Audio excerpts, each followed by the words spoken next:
అన్నం ఉడికిందో లేదో ఒక మెతుకు పట్టుకుంటే తెలుస్తుంది. అలాగే ఎవరెంత మాత్రం అనేది ఒక్కసారి చూస్తే సరిపోతుంది. అలాగని అన్ని సార్లు అలా ఉండవు. ఈరోజు మిస్టేక్ చేస్తే ఇంకో రోజు సర్దిద్దుకుంటారు. అది గుణవంతుల లక్షణం కూడా. అయితే నా ఛానల్‌లో ప్రతి అడ్డమైన విషయాల గురించి, ప్రతి అడ్డమైన వాళ్ళ గురించి మాట్లాడాలనుకోవడం లేదు. బట్ ఈరోజు స్పందించాల్సి వస్తుంది. నా గురించి చెప్పుకుంటే నాదైతే C section delivery. First time delivery. పైగా ఫస్ట్ టైం మదర్‌ని నేను.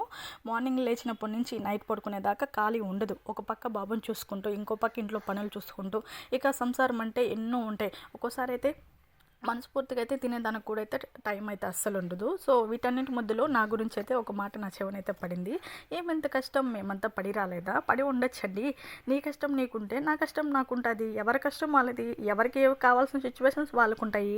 ఎవరి నొప్పి వాళ్ళది. ఎందుకు నీ మొహం నా మొహం ఒకటికి అయితే లేదు. కాబట్టి ఎవరిని చెక్ చేసుకోకూడదు. నోరుంది కదా అని ఎక్కడ పడితే అది, ఏది పడితే అది మాట్లాడితే నీలాంటి వాళ్ళకి సమాధానం ఇచ్చేదానికి నాలాంటి వాళ్ళు ఖచ్చితంగా అయితే ఉంటారు. సో సబ్స్క్రైబర్స్ ఇంతకీ నేను చెప్పేది నిజమే కదా. ఎవరిని సెట్ చేసుకోకూడదు కదా.